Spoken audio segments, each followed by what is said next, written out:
Magpakasal na tayo. Yunso, magpakasal na tayo.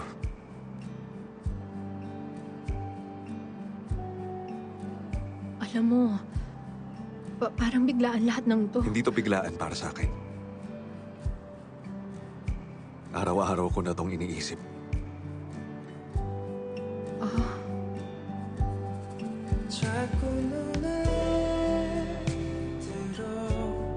Kailangan mo ng panahon pag-isipan.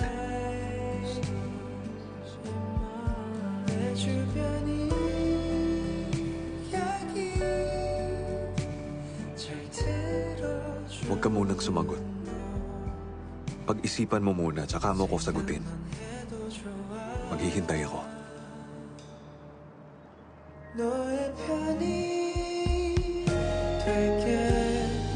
Trust me again. Trust me again. 너의 땅이 될게. 단단해질게.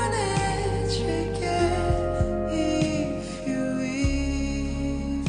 don't mind.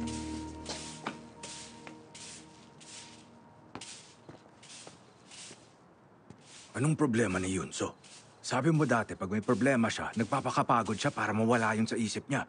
Yun ba nangyayari ngayon? Pwedeng ganon. Ang akala ko okay na siya.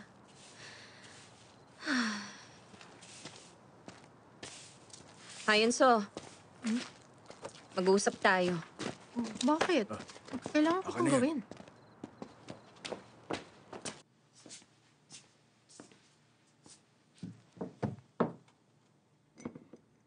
Ano ka ba naman? Huwag mo nang pagurin ang katawan mo pag may pinoproblema ka.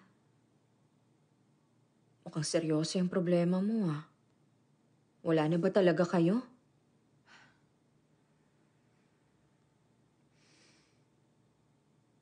Niyaya niya ako magpakasal. Ano?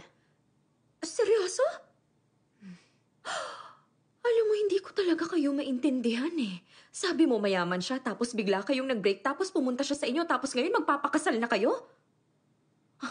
O ano? Ano namang sinabi mo? Sabi ko, pag-iisipan ko. Hayunso, alam kong malaking problema ang pamilya niya. Pero kasi, mahal niyo naman ang isa't isa. Pero hindi lang naman tungkol doon ang pagpapakasal. Pag kumalat ang kasal namin, magkakaroon ng news article. Sasabihin nila sino yung babaeng pinakasalan ng mayamang tagapagmana. Pakikialaman nila ang personal life ko. At pag-uusapan, baka masaktan lang si Jisoo pag nangyari yun. Natatakot din ako. Talagang naisip mo na lahat ng mangyayari.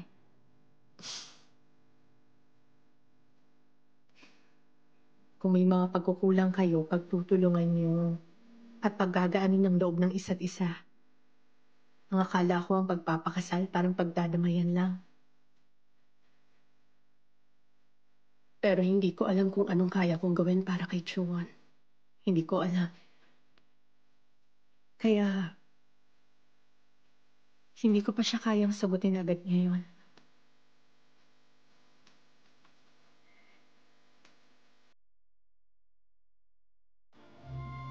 Ano?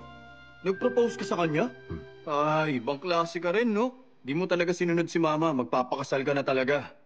Wala pa, inaya ko pa lang siya ng kasal. Uy, parehas lang din yun.